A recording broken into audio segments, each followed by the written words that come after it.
it's hard to pass any judgments, I would say at this point. But what's your view of this team? Do you see a contender? Do you see a pretender? And if it is the latter, what do they need to become that contender status? I mean, I don't make my predictions are usually about as unreliable as anybody's, but I had Devils Oilers in the Stanley Cup final when I threw mine up on Twitter. So I'm sure I'm going to be framing that if I can go back to it and the Devils make it that far. But I wasn't blowing smoke on that front. I really felt like when I look at the teams in the East, especially in the Metro, Carolina's obviously Carolina, and they will always be a quality regular season team. But I felt like there was a lot of room at the top of that division for a team like Jersey to put up some serious points and be able to be one of the best teams, not only in that division, but in the East. And, the fact that they were one of the best teams in the whole league through 10 games is maybe a bit of a surprise, but it doesn't surprise me to see them playing as well as they are. Health, I think, was the main factor in their fall off last year. They've got it for the most part now. And you see what that top six is looking like now. And I think there's obviously some things to be concerned about in the bottom six with some, Cody Glass got off to a great start, concerned a little bit about his health and his ability to kind of stay in there.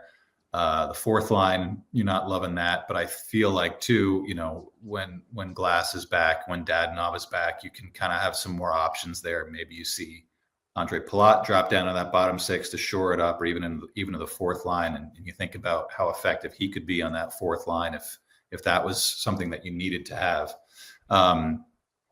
But those to me are far off problems, unless we start seeing a couple, 3-4 losses in a row, which I don't think we're going to see just yet. I think this team is legit. The goaltending again, you're not getting elite goaltending. And I feel like you pour through the data and you pour through some of the basic stats and you say, what stands out? Obviously Jack Hughes stands out. He's in the MVP race through the first month. That doesn't mean a whole lot, but it's great for him confidence wise to be on pace for over 50 goals and be that guy who's not just an elite playmaker, but now an elite goal scorer.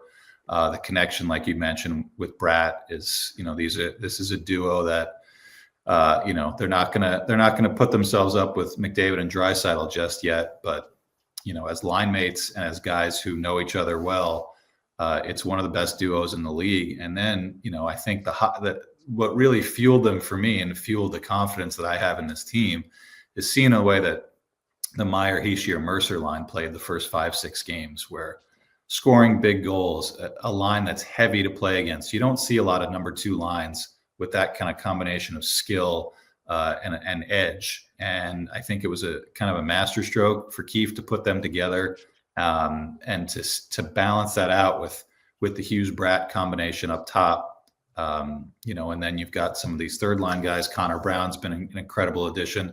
Arseny Gritsyuk, a great young player who seems to be only getting better and getting more confident. It's a really, really strong group, stronger, and I think, and deeper than it's been for a long time. You got to stay healthy, of course, but to be able to win the games they've won without a 940 save percentage or without a 40% power play, they are not average, but some of their metrics are kind of middle of the pack. And I think that's an excellent sign when you're winning games, when they're not excelling in any specific area. It just means the team is good and they know that they're good and they know they can turn it on the power play. They can turn it on the penalty kill. They can get big saves from at least Jake Allen so far. And you hope Jacob Markstrom. You can have big nights from some of your D. You can have big nights from your top six. You can get contributions from the third line. These are all really good situations to be in to set up a long season. And there's going to be ups and downs. There's going to be subtractions and additions. That's what good teams do. But I think they know, I always go back. I'm a longtime Islander writer for years and years. And I always go back when they were struggling, kind of bumbling along in the early 2010s. They had their breakout year in 2014-15, where they were a top team right from the start of the season. Same group of guys that had been bumbling along. And I remember sitting with Kyle Oppozo and just asking him, how do you go from being a team that loses winnable games to a team that wins more often than not? And he's just like, we've all been on good teams at youth hockey, college, whatever, junior. He's like, You know when you have a good team. You just look around and there's confidence in the room. And I think the Devils are there right now, and that's going to carry them a long way this year.